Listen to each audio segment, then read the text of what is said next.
وبعد الصلاة وبعد انقضاء الصلاة وبعد ختم الصلاة قال صاحبه يا أعرابي لماذا انصرفت من صلاتك؟ لماذا خرجت من صلاتك؟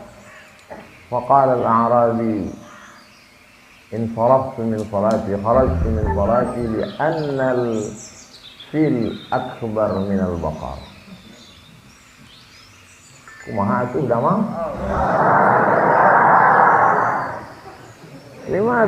Limadha taskutun? Ana akhtabiru al-lugha al-arabiyyah. Kenapa diam? Saya sedang menguji bahasa Arab. Ada orang Arab Badui baru masuk Islam. Habis itu dia sholat Isya. Imamnya rakaat pertama baca surat Al-Baqarah. Habis itu rakaat kedua imamnya baca alam tara kaifa fa'ala rabbuka bi ashabil fil. Orang Arab Badui ini keluar dari sholat jamaah. Selesai sholat, kawannya nanya, kenapa kamu keluar dari rakaat kedua? Kan sholatnya belum selesai. Li'annal fil akbar minal baqarah. Karena gajah lebih besar dari sapi. Disangkanya rakaat kedua itu ayatnya lebih panjang. Dia baru masuk Islam. Ini judulnya tertawa yang tertunda.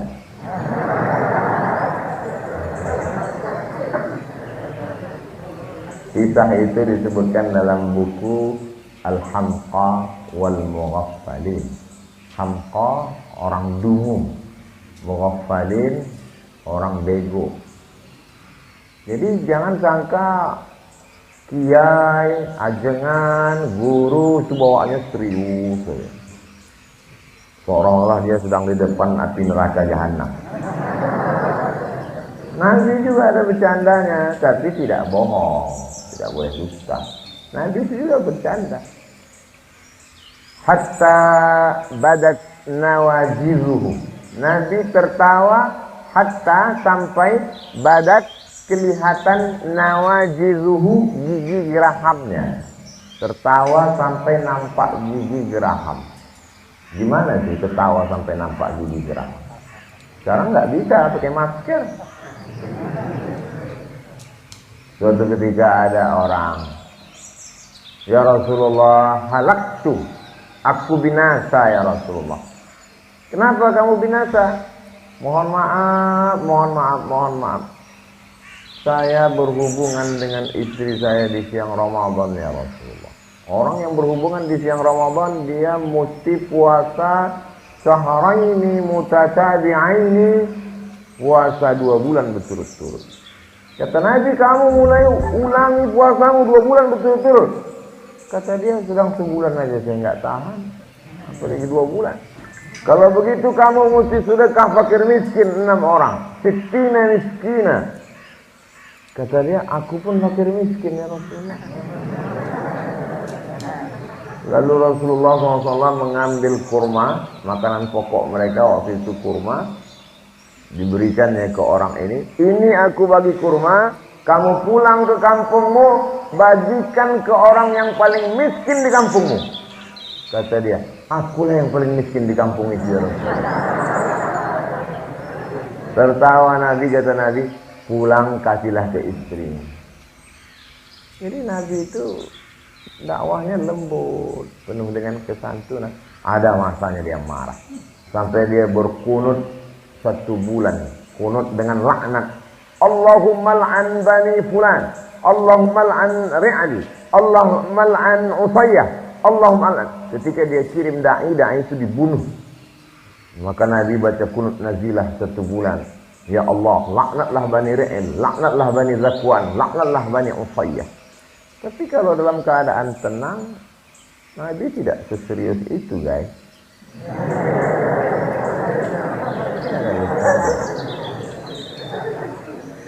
Taraktu fikum amraini, aku tinggalkan pada kamu 2 perkara. In tamassaktum bihima, kalau kamu pegang yang 2 ini, lam tadillu abadan, kamu tak akan sesat. Kitab Allah wa sunnati, Hadis riwayat 2. Pertama, Al-Imam Malik bin Anas dalam kitab Al-Muwatta.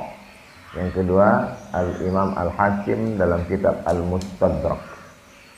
Berpegang kamu kepada Quran, berpegang kamu kepada hadis. Apa isi Al-Quran? Ya ayyuhalladzina amanu taqullah. Hai orang beriman, takutlah kamu kepada Allah. Tak cukup hanya iman dan takwa. Wabtahu ilaihil wasilah. Mesti ada wasilah. Jadi beruntunglah yang sudah mendaftar di Al-Wasilah. Itu dalam Quran. Bagaimana dengan dalam hadis? Siapa yang membaca doa ini, wajabat lahu syafaati yaumal qiyamah. Wajib dia mendapat syafaatku pada hari kiamat. Apa doanya? Allahumma rabba hadhihi ad-da'wati tammati was-salatil qa'imah ati sayyidana Muhammadanil wasilah. Al-Quran menyuruh kita berpegang kepada wasilah, hadis pun menyuruh wasilah. Lalu kenapa tidak mau datang ke Al-Wasilah? Allahu Akbar. Jadi kalau dalam masjid, kalau tangannya mau tepuk tangan, diganti ke mulut. Allahu Akbar. Hebat anak-anak wasilah. Zaman saya dulu waktu di pesantren, kalau ada ustadz ceramah, semuanya tawadhu. Tapi di Al-Wasilah semua. Masya Allah. Cuman enaknya kalian di Al-Wasilah ada santri perempuan. Kami dulu 1.800 laki-laki semua. Kalau mau lihat perempuan, hari Ahad pagi sampai maghrib, nenek-nenek jenguk cucu.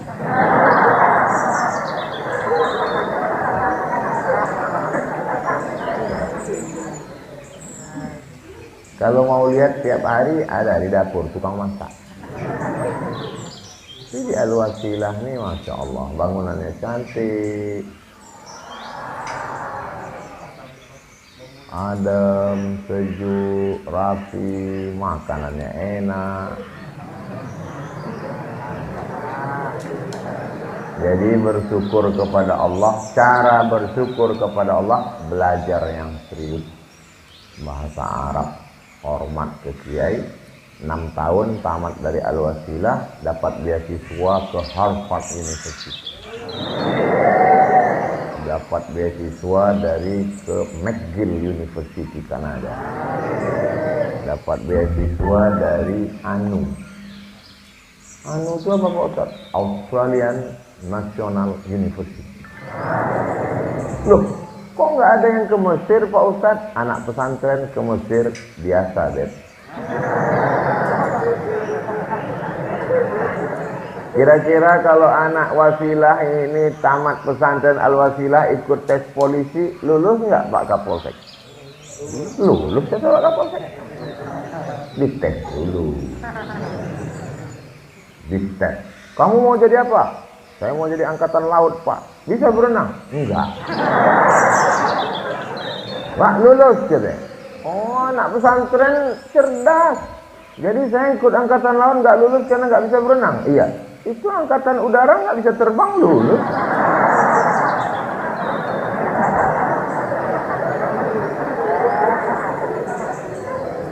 Dadanya sehat karena di pesantren tidak merokok.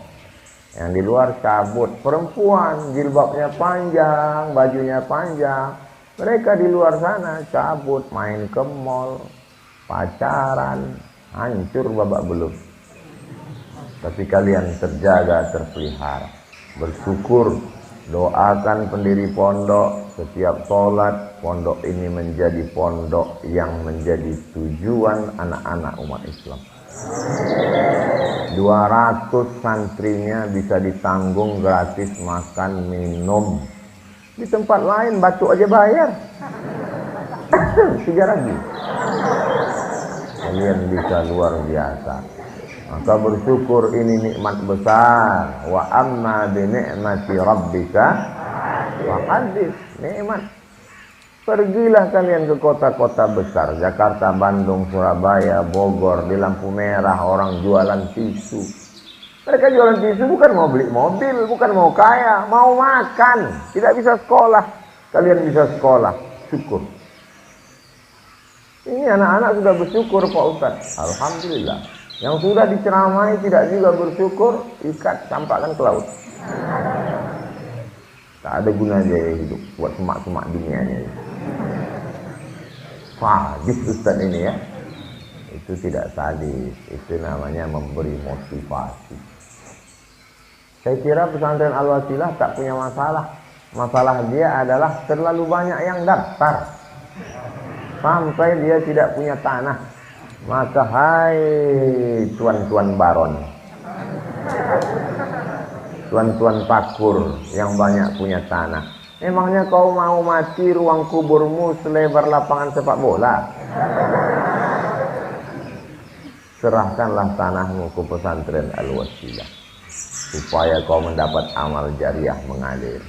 Kau yang kaya, tanahmu luas, tidak mau mewakafkan tanah, akhirnya kau mati, tanah itu dijual istrimu, dia nikah dengan brownies. Akhirnya kau mati dimakan cacing tanah. Tapi kalau kau wakafkan ke Al-Wasilah, pagi, petang, siang dan malam mereka baca Quran, mengalir pahalanya. Saya sedang makan tadi, saya dengar Allahumma arhamna bil Quran. Itu dari sini tadi suara. Asli. Di tempat lain flash disk.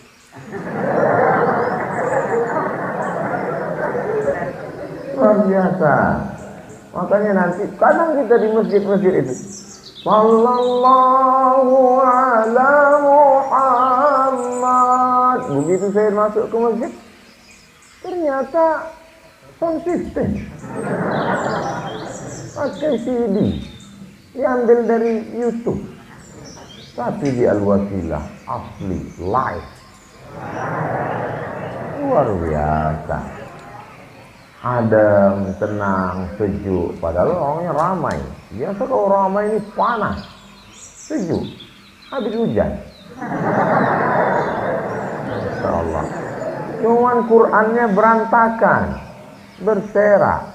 Saya pernah ceramah di masjid, Qurannya rapi, rupanya nggak pernah dibaca. Di Al-Wasilah Qurannya berantakan karena Qurannya dibaca. Ini adalah generasi-generasi yang Quran. Saya disuruh kultum kuliah 7 menit, ini udah lewat. Masya Allah, teh manis pun datang. Bismillah.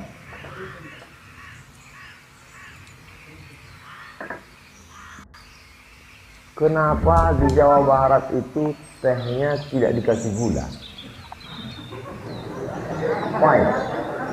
Pernah saya tanya itu, kenapa di Jawa Barat teh dijawab mereka? Karena orangnya manis-manis.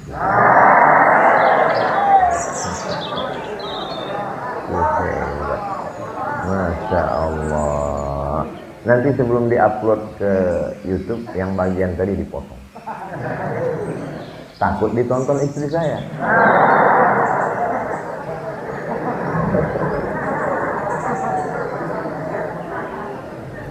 Kalian tidak usah pikirkan yang itu. Kalian belajar saja yang serius. Tamat dari Al-Wasilah, S1, S2, S3, S-Doger, S-Cendol. Setelah kalian kaya raya, sukses, bisnismen, jadi kapolsek, jadi polisi, jadi tentara, maka insya Allah bingung kalian untuk memilih mana yang akan kalian nikahi, saking banyaknya yang daftar. Saya biarpun sudah tua begini,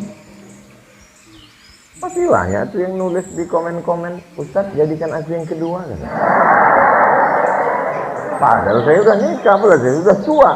Apalagi kalian yang ganteng-ganteng ini kan? Betul nggak? Jadi tak usah kalian pikir-pikirkan itu, tak usah. Yang penting kalian serius saja belajar. Bahasa Arab, bahasa Inggris, bahasa Arab, bahasa Inggris, bahasa Arab, bahasa Inggris. Pulang ke rumah ditanya, kunaon ya teh? Nggak tahu, sudah lupa. tetap bahasa kita, bahasa ibu kita.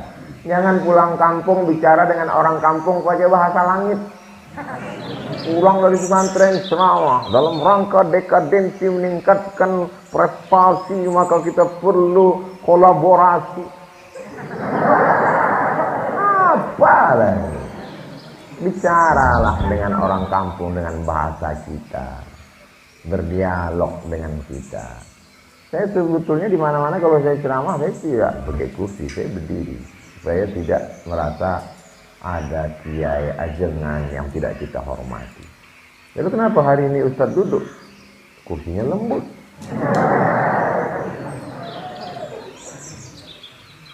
Tak boleh nyuruh Ustadz berdiri. Yang boleh itu Ustadz yang nyuruh santri berdiri. Diri. Masya Allah. Maksud saya Masya Allah itu ternyata saya salah pakai sorban. Mestinya tadi pakai warna. Tapi itulah indahnya warna-warni. Ada hijau, ada merah. Yang saya maksud warna-warni bukan homo, bukan LGBT. Dilaknat Allah Subhanahu wa Ta'ala. Luruskan pikiran, serius belajar, berprestasi. Saya mau ke Mesir Pak Ustadz, berangkat ke Mesir. Kamu? Saya nggak tertarik ke Mesir Pak Ustadz. Terus saya mau bercocok tanam, masuk IPB Bogor. Saya masuk teknik Pak Ustadz, IPB. Pokoknya di kedokteran Pak Ustadz, masuk fakultas kedokteran. Bisa di UI, bisa di UGM, bisa di UII Yogyakarta. Saya tidak paksa kalian mesti ke Mesir. Pokoknya anak saya mesti ke Mesir. Oh nggak bisa begitu Pak. Kalau kau paksa dia ke Mesir, dia tidak mau ke Mesir, nanti dia pulang bukan jadi dia Nabi Musa, jadi Fir'aun dia. Disilakan aja dia mau jadi apapun. Insya Allah sebagian kalian jadi polisi. Razia. Waktu razia di jalan, datanglah orang nggak pakai helm, pakai peci. Kenapa kamu nggak pakai helm? Helm itu bid'ah Pak Polisi. Saya ini di pesantren 6 tahun. Saya ngerti itu apa bid'ah. Kamu ini belajarnya di mana? Jadi kalian akan cerdas. Ditempatkan di suatu kampung sebagai kapolsek. Amin. Kelahi di masjid gara-gara jenggot. Yang satu mengatakan, kamu berjenggot seperti kambing. Yang satu lagi ngamuk, kamu nggak pakai jenggot, nggak berkumis, seperti anjing. Akhirnya anjing sama kambing kelahi, yang ketawa babi. Maka datanglah Bapak Kapolsek yang lulusan pesantren. Berjenggot itu sunnah. Tapi tidak berjenggot juga tidak apa-apa. Karena ini termasuk masalah khilafiyah. Menjaga ukhuwah itu yang wajib. Dah aman, damai. Dah kambing sama anjing salaman. Akhirnya aman, damai. Yang mendamaikan polisi. Kenapa dia mengerti agama? Karena dia tamat pesantren. Jadi kalian selesai pulang ke kampung menyelesaikan masalah kampung, bukan nambah masalah. Alhamdulillah Pak Ustadz, di kampung kami dulu nggak ada masalah. Tapi sejak pesantren dari Al-Wasilah pulang kacau kami. Bukan itu yang kita inginkan. Nampaknya panitia sudah gini-gini, waktu sudah habis. Akhirnya waktu juga yang memisahkan kita. Menangkap puyuh di Bukit Selasih. Thank you dan terima kasih. Terima kasih, mohon maaf atas segala kesilapan. Allahumma faqihhum fid-din. Dalamkanlah ilmu agama anak-anak kami. Wa'allimhumut ta'wil. Ajarkan mereka pemahaman Quran sunnah yang benar. Waj'alhum minal mujahidin fi sabilik. Jadikan anak-anak kami ini menjadi mujahid penolong agamamu ya Allah. Wahfazhum min kulli su' wa sar. Jaga anak-anak kami dari segala perbuatan maksiat dan dosa. Waj'alhum minan najihin. Jadikan mereka sukses dunia akhirat. Barran bi'abaihim. Jadikan mereka orang-orang yang berbakti kepada kedua orang tua. Nafi'ina li biladihim. Bermanfaat untuk negeri, agama dan bangsa. Rabbana atina fid dunya hasanah wa fil akhirati hasanah wa qina adzabannar. Wa sallallahu ala sayyidina Muhammad wa ala alihi wa sallam walhamdulillahi rabbil alamin. Taqabbalallahu minkum minna wa minkum taqabbal ya karim. Mohon maaf Kiai, Ustaz, banyak kata tidak berkenan di hati, menyinggung perasaan, saya mohon maaf. Terima kasih atas segala perhatian, mohon maaf segala kesilapan. Wassalamualaikum warahmatullahi wabarakatuh.